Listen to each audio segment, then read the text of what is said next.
ચાલો ગરમી આવી ગઈ અને ગરમીમાં સરસ મજાનું કંઈક ઠંડુ ઠંડુ પી લઈએ એવું જ આખો દિવસ થાય છે, તો ઝટપટથી બનાવી લઈએ।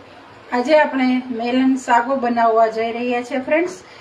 આજે આપણે જે બનાવવા જઈ રહ્યા છે તે મેલન સાગો છે, એટલે કે આપણે શક્કરટેટી જેને કહીએ એનો ઉપયોગ કરવાનો છે। ઠંડુ ઠંડુ દૂધ છે અને આ શક્કરટેટી મેં કાપીને પણ સાઈડમાં રાખી છે ફ્રેન્ડ્સ। અને આ છે ડ્રાયફ્રૂટ, મિલ્ક પાવડર છે, તકમરિયા છે। તમે જાણો જ છો કે તકમરિયા શરીરને ખૂબ જ ઠંડક આપે છે। આ મેં 2 કલાક પહેલા પલાળીને સાબુદાણા રાખ્યા છે, એને આપણે સ્ટીમ કરીને ઠંડા પાણીમાં કાઢીશું। અને આ છે ગુંદ કતીરા ફ્રેન્ડ્સ। તમને ખબર જ હશે કે ગુંદ કતીરા ઉનાળા માટે સ્પેશિયલ આવતો ગુંદર છે, જે આવી રીતે આવતો હોય છે। અને એને મેં વહેલી સવારે પલાળી દીધો હતો અને એ ફૂલીને 3 જ પીસ છે, છતાં પણ આટલું મોટું બાઉલ ભરાણું છે। એટલું ઠંડક આપણા શરીરને પણ આપે છે, એટલે ઉનાળા માટે સ્પેશિયલ આ બધી જ વસ્તુઓનો ઉપયોગ કરી અને શક્કરટેટી આપણે વાપરશું। તમને ખબર જ છે કે શક્કરટેટી પણ એટલી જ ઠંડક માટે જરૂરી હોય છે। તો ચાલો આપણે રેસીપીની શરૂઆત કરી દઈએ। આપને દેખાય છે મારો અવાજ ક્લિયર આવે છે? પ્લીઝ જરા કોમેન્ટ કરતા રહેજો।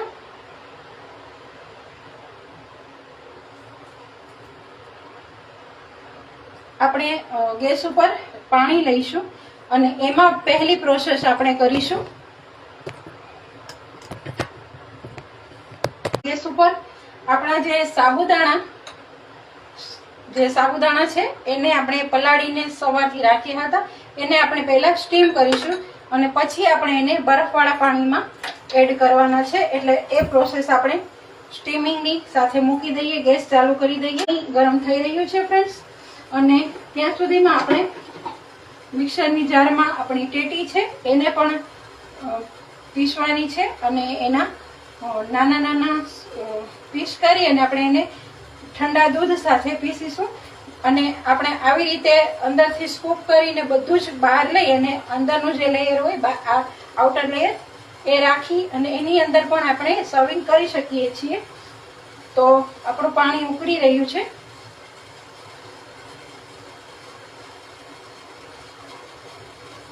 તો જે આપણે સાબુદાણા પલાળીને રાખ્યા હતા એને આપણે એમાં ઉમેરી દઈશું। સાબુદાણાને મેં 3 થી 4 વખત ધોઈ અને પલાળીને રાખ્યા હતા।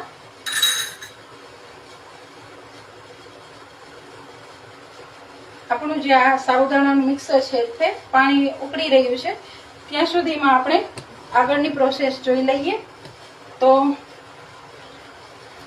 અહીં મેં ઠંડી ટેટી લીધી છે। તમે જાણો છો કે ટેટી ઉનાળામાં દરેકે ખાવી જોઈએ અને શરીરને ખૂબ જ ઠંડક આપે છે। તો આપણે આ ટેટીના બિયા દૂર કરીને અંદરથી જે માવો છે એને સ્કૂપ કરીને કાઢી લઈશું ફ્રેન્ડ્સ।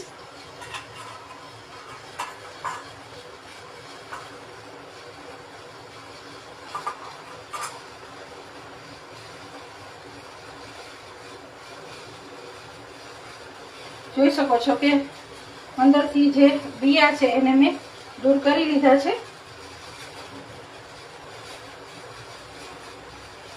અને આવી રીતે અંદરથી ચમચીથી જે અંદરનો જે માવો છે એને આપણે મિક્સર જારમાં લઈશું અને એને આપણે દૂધ અને મિલ્ક પાવડરની સાથે પીસીશું ફ્રેન્ડ્સ।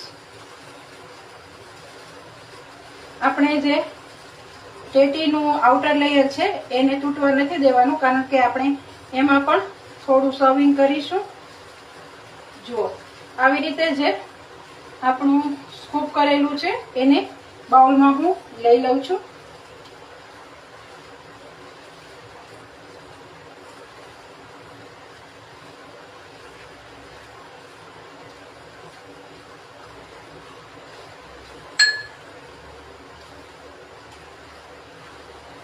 બધા જ બિયા અને અંદરનો જે ગર છે આપણે બાઉલમાં લઈ લઈએ છીએ અને આમાં આપણે બીજું સર્વિંગ કરવાનું છે। તો આપણી જે આ ટેટીનું જે આઉટર લેયર છે એને આપણે સાઈડમાં મૂકી દઈશું.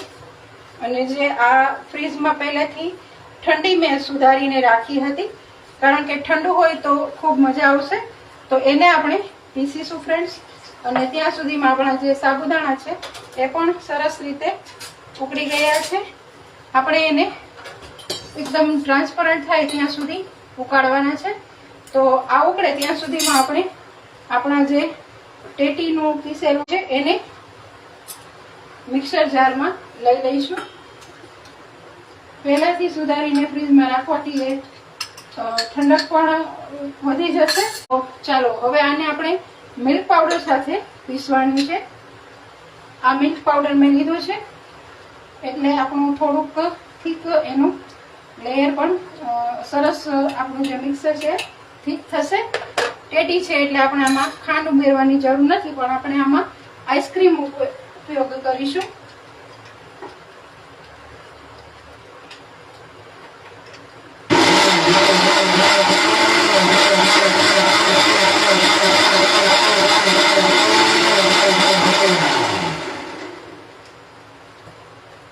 એકદમ સરસ પીસાઈ ગયું છે. આપણું જે આ સાબુદાણા છે તે બરાબર રીતે ટ્રાન્સપરન્ટ થઈ જવા જોઈએ. અને એકદમ સરસ ટ્રાન્સપરન્ટ થઈ જાય એટલે આપણે એને બરફવાળા પાણીમાં કાઢવાનું છે.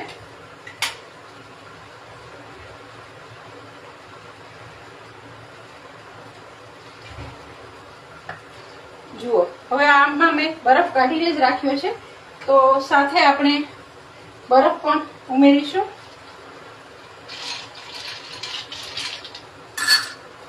અને જે આપણા સાબુદાણા ઉકળે છે એને આપણે એક ગરણીમાં લઈ અને સીધા આ ઠંડા પાણીમાં આપણે ઉમેરી દઈશું. તો ચાલો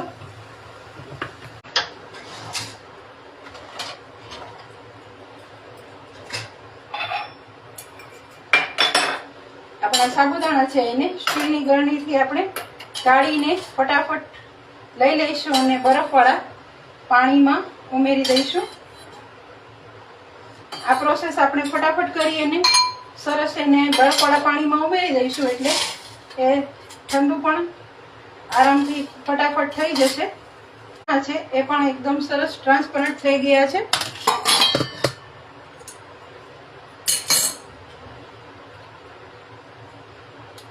એનું પૂરેપૂરું આપણે પાણી નિતારી લઈશું.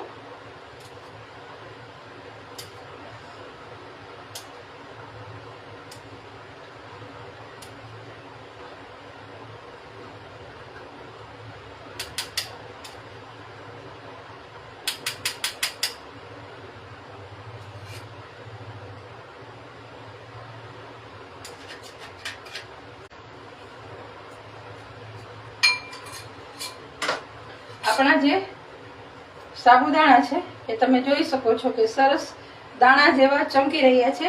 અને આપણે એને સરસ ઠંડા પાણીમાં ફટાફટ ઉમેરી દઈશું એટલે એની જે ગરમી છે એ દૂર થઈ જશે.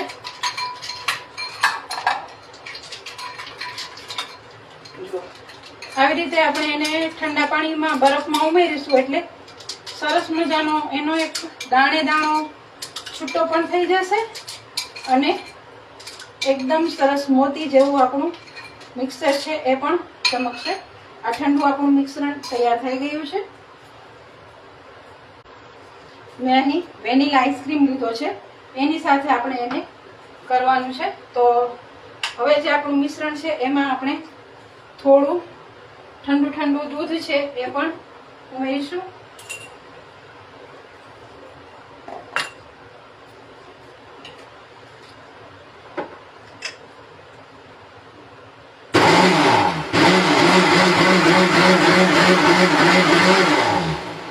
ફ્રેન્ડ્સ, આ દૂધ મેં પહેલાથી નહોતું ઉમેર્યું. એનું કારણ એ હતું કે આપણે જે પ્રોસેસ કરવાની છે ત્યાં સુધીમાં આપણું જે દૂધ હતું એ ત્યાર પછી આપણે ઉમેરીશું તો ઠંડુ વધારે રહેશે. કારણ આપણું જે મિક્સર આપણે જોઈએ છે એ સરસ મજાનું ઠીક એવું તૈયાર થઈ ગયું છે. આપણે મિલ્ક પાવડર ઉમેર્યો હતો અને દૂધ પણ સાથે ઉમેર્યું છે અને શક્કરટેટીથી આપણે આજે આ બનાવ્યું છે.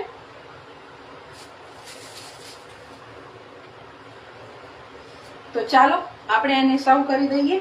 એક આપણે સરસ મજાનું મેલનનું એટલે કે સકરટેટીનું બાઉલ બનાવીને રેડી રાખ્યું છે.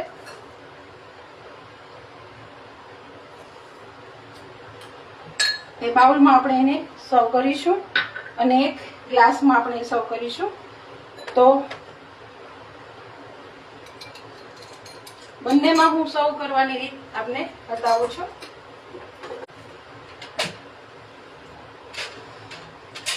આપણે એક ગ્લાસ લઈશું અને ટેટી પણ સાથે સ્કૂપ કરેલી રાખી છે અને આપણું આજે સાબુદાણાનું સરસ મજાનું મિશ્રણ છે એને આપણે એક લેયરમાં મૂકીશું.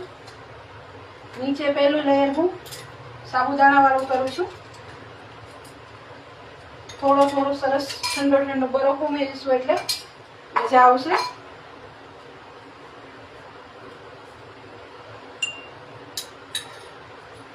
સાથે ઠંડુ શરીરને અંદરથી ઠંડક આપે એવું ગુંદ કતીરા છે એનું એક લેયર આપણે વચ્ચે કરીશું.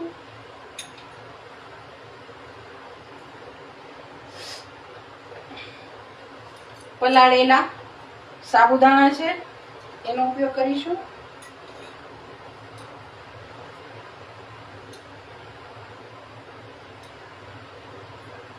તકમરિયા, સાબુદાણા, ગુંદ કતીરા એ બધી જ વસ્તુઓ આપણા માટે ખૂબ સરસ ઠંડક આપે એવી હોય છે. તો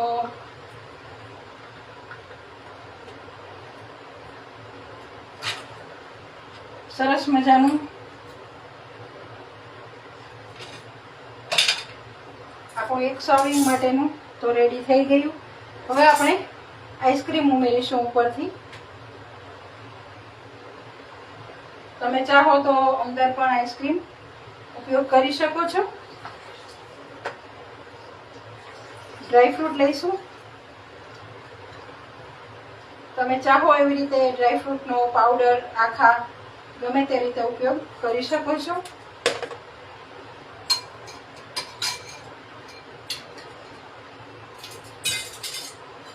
આપણા સાબુદાણા છે એ ઉપરથી આપણે મૂકીશું. જોઈ શકો છો કેટલા સરસ ટ્રાન્સપરન્ટ મોતી જેવા ચમકે છે.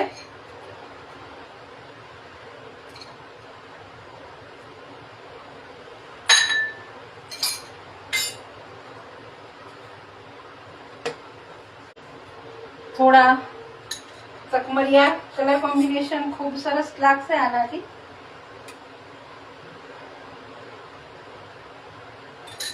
અને સ્વાદમાં પણ ખૂબ મજા આવશે.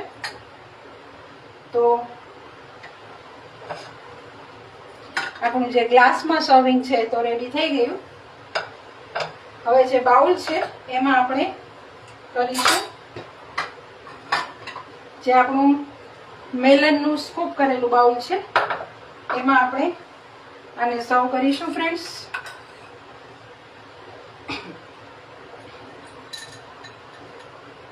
તકમરિયા, સાબુદાણા એ બધી જ વસ્તુઓનો સ્ટેપ બાય સ્ટેપ આપણે ઉપયોગ કરીશું.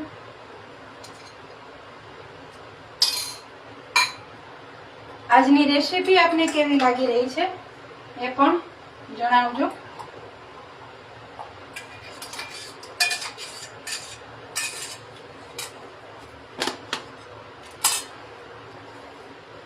આઈસ્ક્રીમ લઈશું ઠંડુ મજા આવશે એકદમ.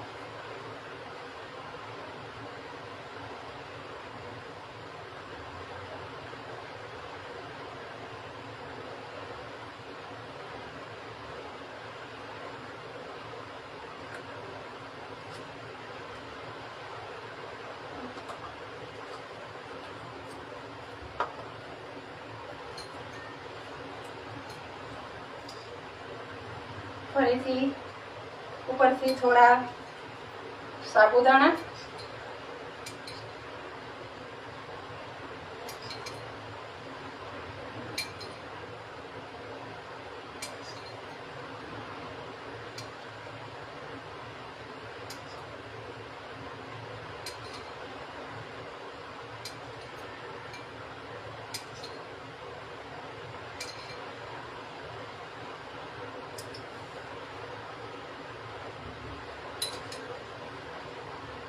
તકમરિયા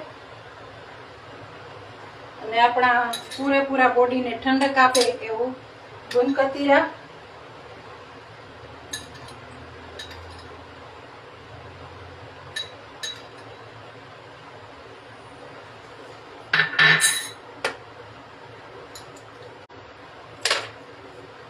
ઉપરથી ડ્રાયફ્રૂટ ઉમેરીશું.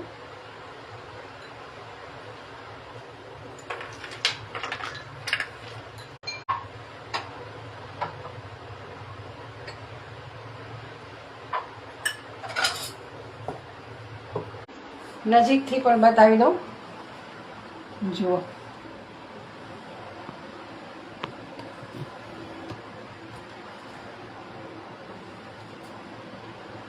કેવી લાગી રહી છે આજની મેલન સાગોની રેસીપી?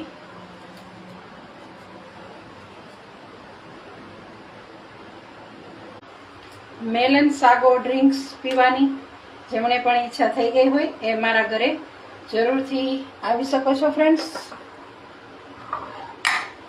જુઓ, તમને આ બેમાંથી કયું સર્વિંગ વધારે ગમ્યું એ પણ પ્લીઝ કોમેન્ટ કરજો, કારણ કે તમારા અમૂલ્ય કોમેન્ટ હોય છે એના લીધે જ અમને અને અલગ અલગ કંઈક નવું વિચારવાનું, નવું ક્રિએટિવ આપની સમક્ષ લાવવાનો અવસર મળતો હોય છે. તો આપ સૌ મારી સાથે જોડાયા એ માટે આપ સૌનો ખૂબ ખૂબ આભાર. અને મારી યુટ્યુબની બંને ચેનલ છે એમાં પણ આપ જોઈન થઈ શકો છો. મને ખૂબ, હું અહીં જ પૂરું કરું છું. આપ સૌનો ધન્યવાદ. જય શ્રી કૃષ્ણ.